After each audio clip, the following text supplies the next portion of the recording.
Okay, તમારું નામ? મારું નામ પાયલબેન મનસુખભાઈ રાઠોડ છે અને આ જે સમાજના કુરિવાજો છે એ બધામાં અમે માનતા નથી.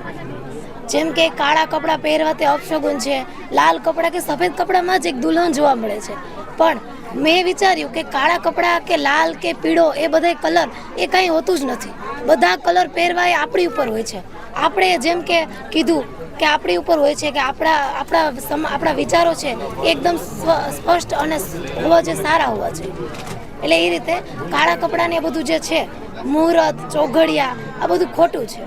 આજે સ્મશાન ખાતે લગ્ન કરવા આવ્યા છો, આ બાબતે શું?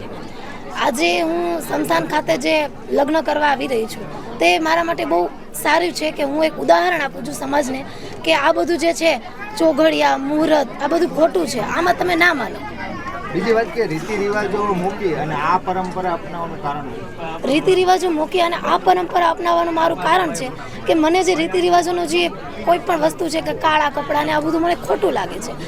જેમ કે એક દીકરીને લગ્ન લેવાય તે પહેલાં ક્યાંય પણ જવાનું ના હોય, લીંબુ બાંધવું ને આ બધું એ બધું મને ખોટું લાગે છે. તમારું નામ?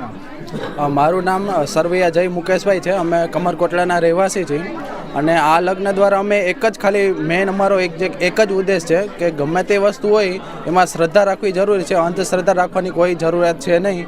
એટલા માટે આપણે ગમે તે વસ્તુ ચોઘડિયા જે હોય એમાં વિશ્વાસ રાખવો જોઈએ પણ અંધવિશ્વાસ ન રાખવો જોઈએ. તમને આ પ્રોગ્રામ કરવાની ઈચ્છા ક્યાં થઈ? હા, પહેલાં તો અમે આ રીતનું વિચારેલું નહોતું પણ આ જ્યારે અમારા જે સસરા છે એમણે કીધું તો એ પછી અમે જરાક વિચાર્યું કે આ જે ચોઘડિયાન જે અંધશ્રદ્ધા જે લોકો રાખે છે તો અમે આ લગ્ન દ્વારા અમે જે આ કુરિવાજો જે ચાલે છે તો અમે આપણે એને બીજા માણસોમાં આપણે આ લગ્ન દ્વારા બીજાને ઉદ્દેશ આપી શકીએ કે આ રીતનું માનવાની જરૂર નથી. તમે શું શું આજે આ પ્રોગ્રામમાં ગોઠવ્યું? શું ગોઠવેલું? હું ભૂત પ્રેત સાથે હતા. હા. કેવી રીતે આજે તમે લગ્ન